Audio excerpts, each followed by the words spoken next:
নিতুজ হেসেলে আপনাদের স্বাগত। আজকে একটু চানা মশলা বানাবো, খুব সহজভাবেই বানাবো। তার জন্য আমি প্রেসারে কাবলি ছোলাগুলোকে দিয়ে দিয়েছি, আর এটাকে কিন্তু আমি ওভারনাইট ভিজিয়ে রেখেছিলাম। সেই জন্য আমি একটু লবণ দিয়ে অল্প একটু জল দিয়ে একটা সিটি দিয়ে নেব, নাহলে খুব বেশি নরম হয়ে যাবে। 2 চামচ সর্ষের তেল দিয়ে গরম করে নিচ্ছি।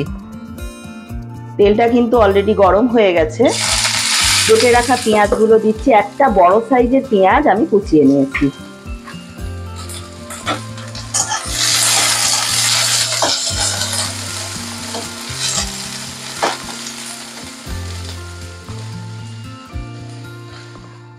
পেঁয়াজ ভাজা হচ্ছে, সেই ফাঁকে কিছু গুঁড়ো মশলাকে আমি জলে গুলে নেব। 1/2 চামচ পরিমাণ দিয়ে দিচ্ছি জিরে পাউডার,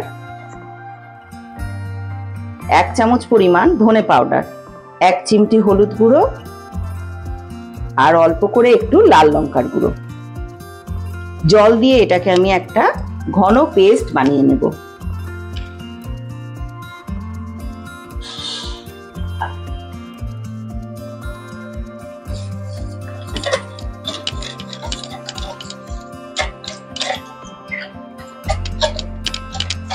পেঁয়াজটা অলরেডি ভাজা হয়েছে। এবারে আমি 4-5 কোয়া রসুন পেস্ট করে রেখেছিলাম, পেস্ট দিয়ে দিলাম, দিয়ে একটু ভেজে নেব যাতে রসুনের কাঁচা গন্ধটা চলে যায়।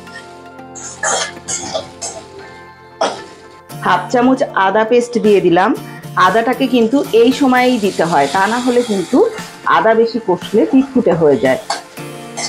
অল্প একটু সময় আমি কষিয়ে নিলাম আদাটা দিয়ে। আগে যে গুলে রেখেছিলাম গুঁড়ো মশলা, সেই মশলাটা দিয়ে এইবারে আমি সব মশলাগুলোকে ভালোভাবে কষিয়ে নেব। মশলা অলরেডি কষানো হয়ে গেছে, তেল ছেড়ে দিয়েছে। আমি যে লবণ দিয়ে আগেই যে প্রেসারে সিটি দিয়ে রেখেছিলাম, সেই ছোলেটাকে দিয়ে দিলাম মশলার সাথে। এবারে কিন্তু মশলার সাথে এই ছোলেগুলোকে সুন্দরভাবে কষিয়ে নেব। একটা ঢাকনা চাপা দিয়ে এই কষানোর কাজটা আমি করব। কষানো আমার অলরেডি রেডি হয়ে গেছে। এবারে অল্প পরিমাণে আমি গরম জল অ্যাড করব।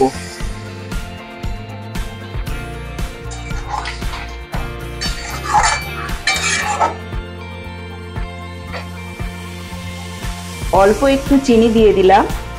চিনি দিলে খুব সুন্দর টেস্ট আসবে। আর অল্প পরিমাণে লবণ অ্যাড করলাম, যেহেতু আমার চানা সিদ্ধ করার সময় অল্প লবণ দেওয়া ছিল, তো আমি অল্প পরিমাণে লবণ অ্যাড করব, কারণ এই জলটা কিন্তু টেনে নেবে। লবণ এই সময় কিন্তু বেশি পরিমাণে দিলে বেশি হয়ে যাবে। ঢাকা দিয়ে আমি 5 মিনিট কুক করে নেব। অল্প একটু গরম মশলার পাউডার দিয়ে দিলাম, আর উপর দিয়ে ছড়িয়ে দিলাম একটু ধনেপাতা কুচি।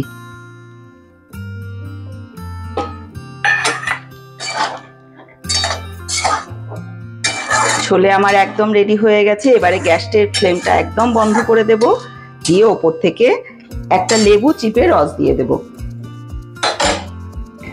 লেবুটা দেওয়ার আগে কিন্তু অবশ্যই গ্যাসের ফ্লেমটাকে অফ করে দিতে হবে। দিয়ে ওপর দিয়ে একটু লেবু দিয়ে দিলাম, খুব চটপটি হবে এতে।